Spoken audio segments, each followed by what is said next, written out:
Hi guys, this is Janita over at Blue Mind Divers, and today I'm going to be talking with you about single-use plastics and some alternatives that you can use instead, and hopefully give you some ideas on maybe some things you hadn't thought of to use.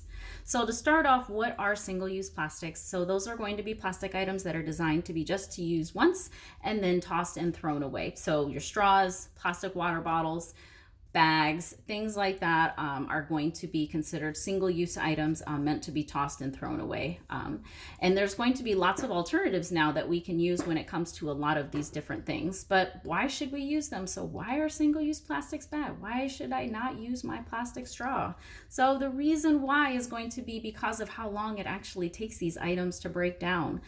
They're polluting our land, they're polluting our lands, they're polluting our waters, and a lot of them just take forever to completely break down. I mean, those drinking straws that we love so much, 200 years to break down. Plastic bags, which lots of them find their way into the ocean, 20 years to actually break down. Your water bottles and plastic cups, things like that, those actually take about 450 years to break down. But your baby diapers actually take about 500 years to break down. That's a really long time for a lot of this plastic to actually be sticking around. Now, I said break down. So basically what that means is that these plastics never ever disappear. They break down into little tiny pieces called microplastics. And scientists are finding microplastics in the bellies of many different animals. It doesn't matter if it's a little tiny plankton or if it's a huge whale. They're finding microplastics and regular sized pieces of plastic inside the bellies of a lot of these animals. So anything that we can do, maybe if it's just one extra thing, it's just great to kind of help out our environment. So I'm going to go through some different ideas that you can use to use instead. So to start off, the most popular, of course, is going to be straws. Everybody knows about drinking straws. Certain people with disabilities really need straws, and so these metal ones here are a great thing to use. My favorite, though, is that I have this carrying case one.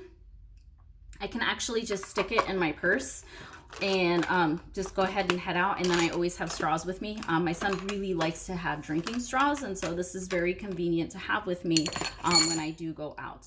And then, of course, rather than using plastic cups, especially even for coffee, when you go to Starbucks, things like that, you can use, your tumblers, whether it's for hot or for cold. You can actually bring both of them to your favorite coffee shop and have them filled up. That way you don't have to walk away with that plastic there. Also, too, of course, water bottles. You can get them in metal or you can use glass, whichever you like. But each one of them is going to be much better, of course, than using that plastic. You just fill it up real quick, of course. And then what you can do is if you actually have multiple water bottles, you can actually just have them in your fridge. That way you have that convenience and you can grab it and you're ready to go. Now, we also have some plastic bags here, of course. I have one that actually keeps cold food cold. Yeah, it's got insulation and stuff in it. Those are really nice. And then, of course, you have just your normal plastic bags here, which are really great. You can find them anywhere. Now, something that you might not have thought of is that when you're buying your onions and your potatoes and things like that, you get those little netted bags.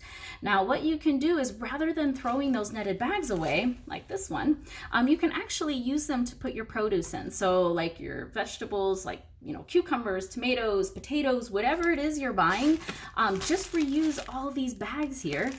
And you can actually put all of your vegetables or your fruit in.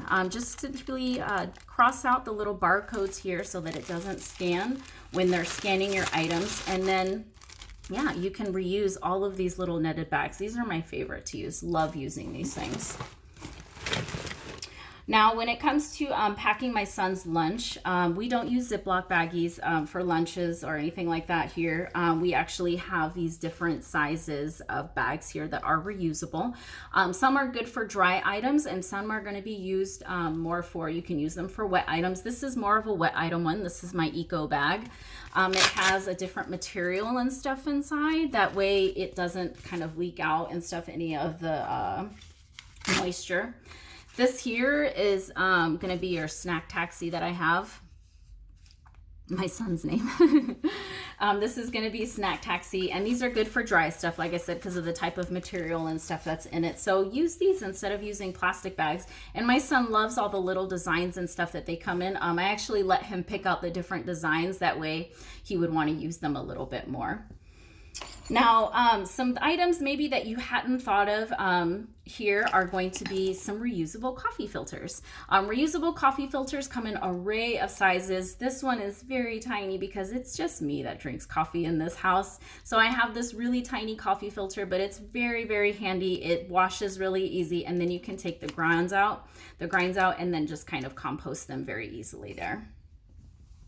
Now, something that you can use too, paper instead of paper napkins, are going to be cloth napkins. Now, lots of people like to use napkins, of course, because you want to wipe your face off. We need to wipe our faces, but paper napkins actually contribute to a lot of waste. And what better way to kind of lower your waste? Granted, it's not a single-use plastic, but it is a single-use item. But this will lower your waste definitely by using different types of cloth napkins there too. And then the last item that I do have here, baby diapers. Remember how long I said it takes baby diapers to break down? 500 years. That's a really long time. And if you have, a couple children in the household that have diapers, that's a lot of baby diapers right there. Now, this one here is one of my sons that he had, and I didn't feel that it was any more inconvenient to use baby diapers, cloth baby diapers more than plastic. I'm doing laundry anyways, so I just separated, of course, the dirty diapers were always separate from the regular laundry, and I just washed them by themselves. But I really love all the different patterns and colors and stuff that they come in. So those are the different ideas that I have for you as far as single-use items and some stuff that you can use and everything. If you want to get some more information on different plastic items, different things like that I have here, go ahead and drop it in the comments if you want to know anything else about some of the items that I have. Also, too, let me know if I gave you any ideas on some single-use plastic items or lessening your waste that maybe you hadn't thought of previously. And if you're looking for some really good documentaries just on plastic in general and kind of what it's doing to our planet, A Plastic Ocean is actually a really good one. I did watch that one with my son probably about 3 or 4 months ago. It's pretty good. It was on Netflix. And then another one is going to be Plastic Paradise. That's going to be about that Great Pacific Garbage Patch. If you guys have any other questions, please let us know. Drop it in the comments. Let me know if I gave you some ideas. Other than that, stay healthy out there.